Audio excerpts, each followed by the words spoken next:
económico, el presidente de la República ha sido reconocido y aplaudido justamente por los buenos nombramientos, por mantener un ministro de Economía bastante ortodoxo, tener a un presidente del Banco Central de Reserva que le da continuidad a las políticas económicas en un mundo muy fastidiado, ¿no? Con una tormenta económica en Europa que hoy, por ejemplo, ha sido gravísima, la caída de las bolsas.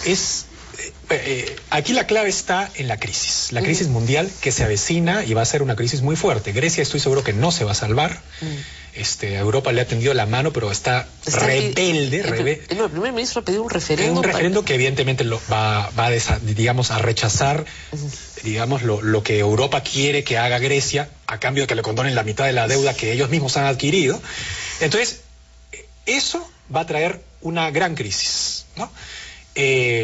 Y lo económico tiene evidentemente aquí que ir muy digamos, cautamente, como ha ido hasta ahora. Entonces, me parece que esa es la clave para entender por dónde tiene que ir el gobierno. Claro, pero tú no puedes salir a decirle a la gente, bienvenidas las inversiones. El primer ministro viaja por el mundo entero, se va a Washington, sí, por favor, vengan, inviertan acá. Y el presidente se manda con un discurso diciendo la América Latina lamentablemente privatizó, el Estado está privatizado, el Estado no puede ir al banquillo de los acusados, el Estado va a corregir los problemas de tipo tecnológico. ¿Por qué pagamos por celulares? ¿Por qué pagamos por automóviles?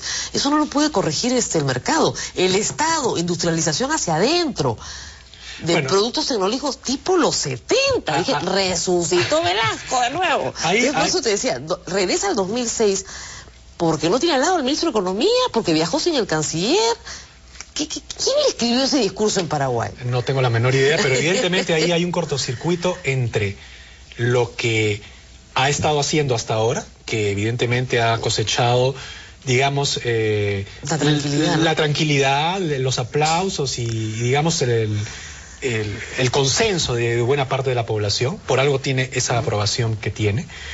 Y este otro discurso, que es un discurso que él tenía antes, efectivamente, pero que hay que entender una cosa. El Perú, digamos, o sea, yo entiendo porque de alguna manera he tenido contacto con las personas que son allegadas a él. Ellos entienden digamos, el desarrollo y el progreso como una industrialización. El problema es, Rosa María, que el mundo ya no está desarrollándose por la etapa de la industrialización. O sea, en Estados Unidos la industrialización ya fue.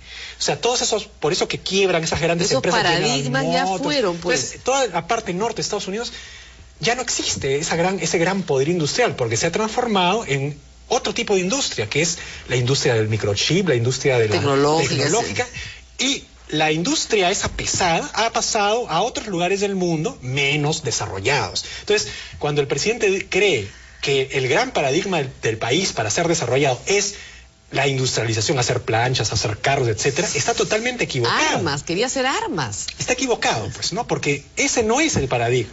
O sea, ese no es el gran paradigma de las naciones industrializadas de hoy. Entonces, más bien lo que él trata de decir es que nosotros vamos a estar entre las potencias, entre los estados, de una etapa inferior al que tienen los grandes países que ahora ya cambiaron ese patrón de desarrollo. Es una cosa muy extraña. Ahora, regresamos a los temores pre-hoja de ruta, que son, el presidente no está convencido de la hoja de ruta. De repente regresa inmediatamente al discurso que tenía aprendido en casa, en la infancia, en fin, que es un discurso, pues, como repito, de los años 70, porque no tiene otro mejor. Claro, yo creo que el presidente tiene que darse cuenta que es imperativo seguir en un rumbo cuando hay una tormenta. Pero tiene que generar credibilidad. Entonces, si sale a decir eso... Eso evidentemente no ha hecho... El bote comienza a hacer agua, pues.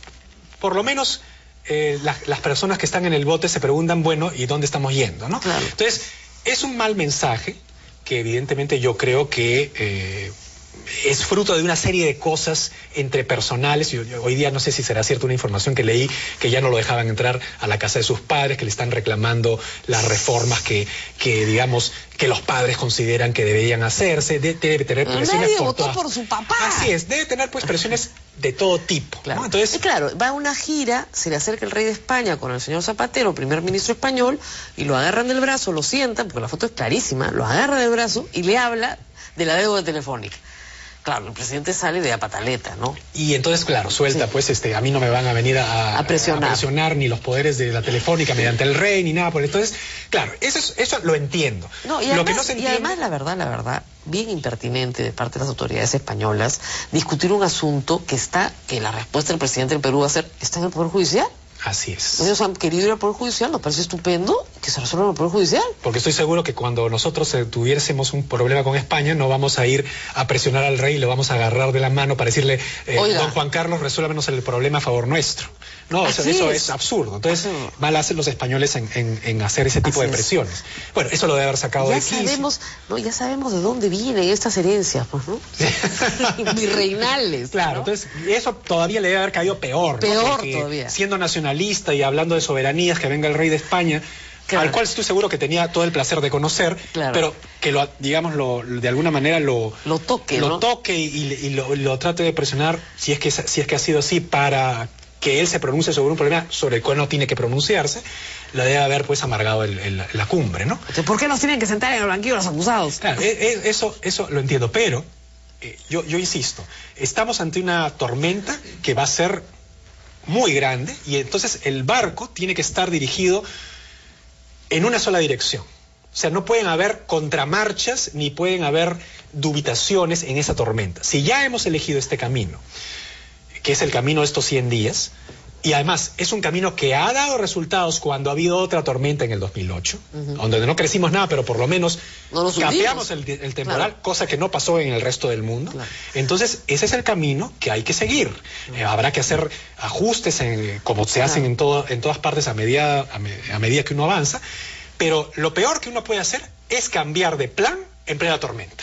Sí. Ese es el hundimiento, digamos, cantado. Ahora, en las encuestas, Ollantumala tiene una popularidad importante, aceptable, muy, muy favorable, pero cuando le preguntan a la gente sobre el futuro, sobre todo en los niveles socioeconómicos más altos, todavía hay mucho temor. Y a los empresarios encuestados, en las encuestas especializadas sobre empresa, no están invirtiendo lo que pensaban invertir. O sea, este año ha sido un año para la inversión malo, que se ha retraído notablemente, la bolsa ha caído, cualquiera que tenga su fondito en una AFP sabe todo lo que ha perdido, aunque sea temporal y que el próximo año va a ser mejor, nadie sabe, pero es un tema de expectativas, es decir, no hay todavía la tranquilidad y la seguridad. A pesar de todas estas señales positivas, regresamos a estos discursos extraños y volvemos a regresar.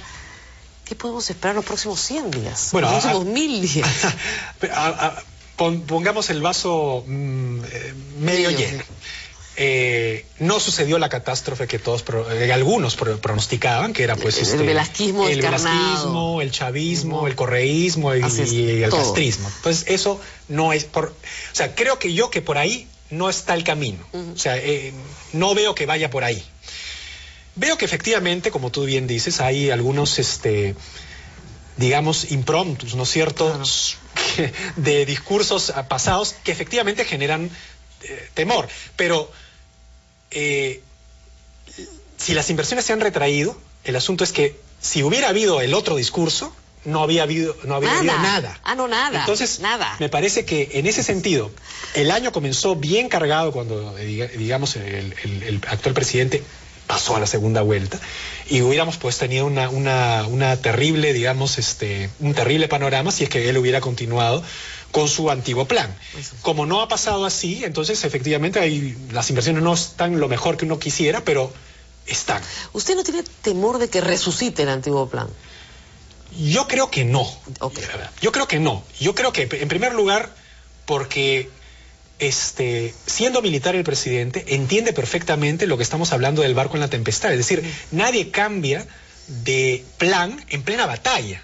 O sea, uno tiene su plan de batalla para ganarla y entra al plan de batalla, hace los ajustes, pero digamos, está en ese plan. Claro. No es que entré a la batalla y de repente se me ocurrió cambiar de plan a la mitad. Eso ya sabe el presidente que es su ruina Claro. en un campo de batalla. Digamos que la política es así. Entonces, aquí lo que hay que hacer es reafirmar, robustecer a los elementos moderados del régimen, que es el presidente del Consejo de Ministros, que son el ministro de Economía, y además hay ministros que han sido muy atacados, que es la parte, pongámoslo, progresista, izquierdista, pero que de todas maneras son necesarios. Son necesarios porque están embarcados en el mismo barco. Entonces, esos de alguna manera van a sostener porque están adentro. Porque hay unas expectativas también muy grandes. Así es. Si es que esos ministros son sacados, desaforados, destruidos, porque simplemente son de izquierda, lo que va a pasar es que ellos se van a atrincherar y van a ser, en vez de amigos, van a ser enemigos. Entonces, aquí tenemos que ser muy cuidadosos. O sea, me hace recordar esto de todas las sangres, ¿se acuerdan? Sí. Que era medio guachafón, pero más o menos es así el gabinete, todas las sangres.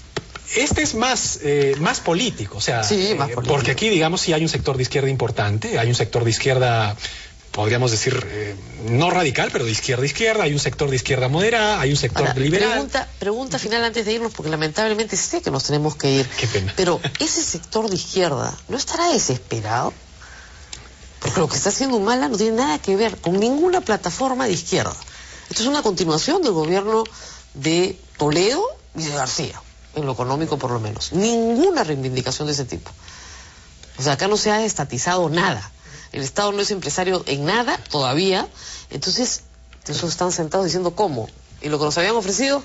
¿Cómo es? Bueno, ahí hay que ser, digamos, seré un poco cínico, pero cuando uno ya está en el poder, generalmente esas cosas pasan a segundo plano. Claro, entra por la izquierda y gobierna por la derecha. Claro, entonces los ministros que, digamos, son de izquierda ya están metidos en el poder. Primera vez que están ahí. En consecuencia, yo creo que de tripas corazón, ellos seguirán haciendo sus políticas sectoriales, más o menos de izquierda, pero no tienen mucho que decir, ni creo que tampoco digan mucho mientras estén adentro. Por eso es importante tenerlos adentro y no tenerlos afuera. Hace mucho mal alguna prensa creyendo que satanizándolos o destruyéndolos y sacándolos del gabinete, entonces el gabinete se va a convertir en un gabinete de derecha y entonces vamos a estar felices. No, esos se van a ir afuera, a la calle, y en la calle son otra cosa. Mejor es tenerlos adentro. Muy bien, Ricardo, muchísimas gracias por haber estado con nosotros. Nosotros vamos a una pausa y volvemos.